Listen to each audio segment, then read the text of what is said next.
Já pega a sua caneca do AB7 e vamos para mais um dia de devocional diário.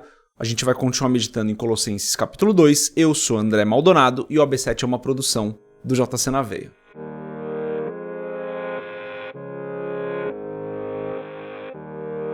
Colossenses 2, versos 18 e 19, está escrito assim: Não permitam que ninguém que tenha prazer numa falsa humildade e na adoração de anjos os impeça de alcançar o prêmio. Tal pessoa conta detalhadamente suas visões e sua mente carnal a torna orgulhosa. Trata-se de alguém que não está unido à cabeça, a partir da qual todo o corpo sustentado e unido por seus ligamentos e juntas efetua o crescimento dado por Deus. Até aqui apenas, só até o verso 19. Vamos fechar os nossos olhos, curvar nossa cabeça e fazer uma oração. Senhor, Tu és maravilhoso e justo, fiel, santo e verdadeiro. Não há outro como o Senhor. Tu és o nosso Rei, Senhor, Tu és o nosso Deus maravilhoso. Tu és perfeito em tudo. Em nome de Jesus eu peço, perdoa os nossos pecados, assim como nós temos perdoado as pessoas.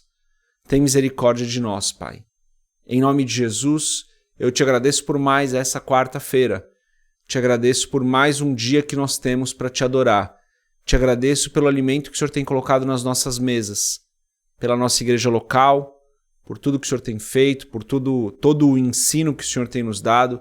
Te agradeço pelas pessoas que estão aqui conosco hoje, comentando, interagindo. Te agradeço pelos membros do canal, Senhor, que estão nos ajudando todos os meses. Te agradeço por cada família que está aqui representada. E é por cada família que eu oro aqui pedindo que o Senhor nos abençoe hoje. Que o Senhor derrame da Tua provisão sobre nós, traga cura para os que estão enfermos. Por nós que estamos aqui, eu oro pedindo que o Senhor nos livre de todo mal e não nos deixe cair em tentação. Que o Senhor guarde os nossos passos, que o Senhor nos ajude a viver de uma forma digna do Senhor. Que o Senhor nos ajude a viver de uma forma que glorifica o Teu nome. Que hoje seja mais um dia para andarmos na Tua presença e desfrutarmos da Tua presença, de maneira que tudo o que nós façamos seja com o foco no Senhor e não em nós mesmos. Eu oro também, Pai, pedindo que o Senhor abençoe os nossos amigos e familiares que ainda não encontraram verdadeiramente com Cristo. Que o Senhor tenha misericórdia deles. Que a Tua graça os alcance, eles se arrependam dos seus pecados e entreguem as vidas a Cristo. É o que eu peço em nome de Jesus. Amém. Antes da gente continuar, se você não é inscrito no canal, se inscreve, compartilha o AB7 com outras pessoas, dá uma olhada nos links que estão aqui na descrição, porque você pode se tornar membro do canal e ajudar o canal todos os meses. Você pode comprar o livro Muito Além de um Pai. Muita gente tem sido abençoada pela leitura. Então tá aqui na descrição, você pode descobrir como ganhar a nossa caneca, entrar nas nossas comunidades, tem um monte de coisa que você pode fazer, tá tudo aqui na descrição. Então dá uma olhada com calma. Tem o texto que a gente leu hoje, também tem vários links interessantes. Vamos lá. Lemos os versos 18 e 19, e os versos 18 e 19, Paulo dá uma direção muito importante para a igreja, né? Ele fala assim, ó, não permitam que ninguém que tenha prazer numa falsa humildade, vou pular uma parte, não permita que nenhuma pessoa que tenha prazer numa falsa humildade os impeça de alcançar o prêmio. Então ele fala de duas pessoas, né? Pessoas que têm prazer numa falsa humildade e na adoração de anjos. Deixa eu explicar o que Paulo quis dizer aqui. Quando ele fala de adoração de anjos, ele não está falando de pessoas que adoram aos anjos, mas pessoas que adoram a Deus como os anjos adoram. Então vamos pegar o contexto todo para a gente entender bem o que ele está falando? Ele está falando assim, ó, não permita que ninguém que tenha prazer numa falsa humildade, adoração de anjos, pessoas que contam as suas visões e fazem com que sua mente carnal a torne orgulhosa. Então eram pessoas que estavam se gabando das suas experiências espirituais e falavam que elas estavam tendo visões de como os anjos adoravam e elas participavam dessa adoração junto com os anjos ao Senhor. Entendeu? É como se a pessoa estivesse no meio dos anjos adorando ao Senhor. Isso que ele está falando sobre a adoração de anjos. Não é a adoração aos anjos, mas a adoração dos anjos, entendeu?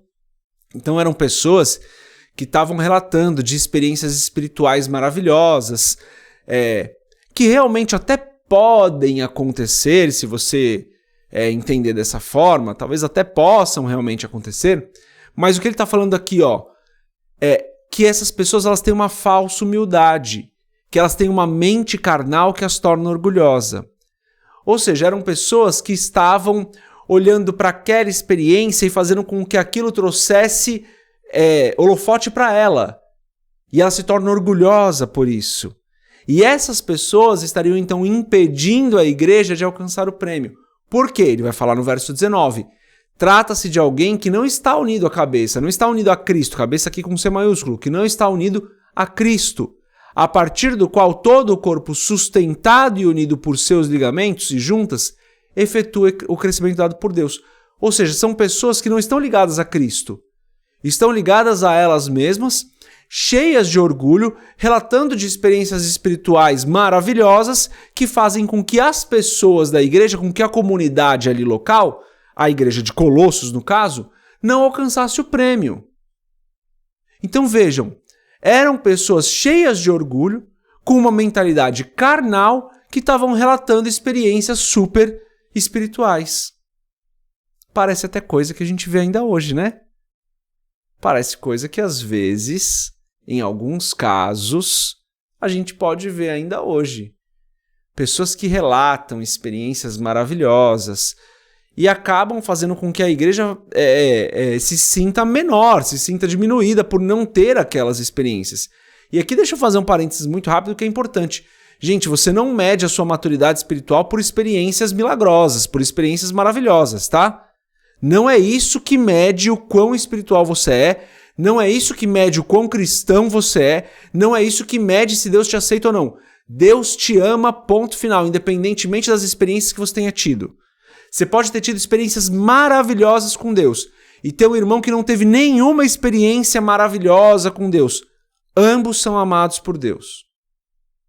Agora, o que é realmente importante? O que é realmente importante é o quanto você abre da sua vida para Deus trabalhar, é o quanto você ama a Deus, é o quanto você ama o seu próximo, o quanto você serve as pessoas, o quanto você se coloca como servo e não como cabeça.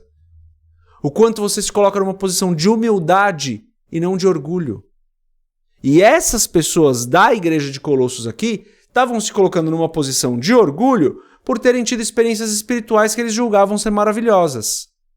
E talvez o irmãozinho que estava lá servindo nas mesas, que estava servindo ao próximo, que estava recebendo as pessoas na sua casa, que estava compartilhando o seu pão, mas que não tinha essas experiências, estava se sentindo diminuído. E aqui eu estou colocando um adendo meu, não, isso não está escrito na palavra. Falando que talvez isso estivesse acontecendo. E por que eu estou falando isso? Porque eu vejo isso acontecer até hoje. Pessoas que relatam experiências milagrosas que às vezes não estão verdadeiramente servindo aos seus irmãos, mas estão relatando experiências maravilhosas, tem muito holofote. E aquele irmãozinho que serve, que cuida, que ama, não tem tanto holofote, mas está demonstrando um cristianismo muito mais verdadeiro do que aquele que está relatando todas essas experiências. Não estou generalizando, pelo amor de Deus. Tem gente cristã verdadeira que vive experiências maravilhosas. Eu conheço várias dessas pessoas, de experiências que você fala, meu pai amado, isso aqui é algo sobrenatural. Já recebemos algumas assim aqui no podcast. Se você acompanha os nossos podcasts, você já deve ter ouvido várias dessas histórias. A do Panf, por exemplo, é uma maravilhosa, que repercutiu bastante aí. A do Panf é maravilhosa, e é um cara sério, um cara que eu conheço. Então assim, gente, não estou generalizando, pelo amor de Deus. Estou falando que, assim como Paulo falou para a igreja de Colossos, acho que vale para a gente também tomar cuidado com pessoas que relatam essas experiências maravilhosas, mas só para ganhar holofote. Mas principalmente, a gente tem que olhar para esse texto não apontando para os outros, eu conheço uma pessoa assim, eu sei da irmãzinha tal, ou do irmãozinho tal que faz isso. Mas se nós não estamos fazendo isso, será que eu não estou me orgulhando do quanto eu conheço da palavra? Será que eu não estou criando uma falsa humildade, uma falsa modéstia, um orgulho do quanto eu oro, do quanto eu jejuo, das experiências que eu tive? E estou esquecendo que o principal é servir ao próximo, é amar ao próximo? Você tem que olhar para você, tá bom? Sempre para você, assim como eu estou olhando para mim quando eu medito nesse texto. É isso, essa é a mensagem de hoje. Que Deus abençoe poderosamente a sua vida. A gente se vê amanhã, se Deus quiser. Paz.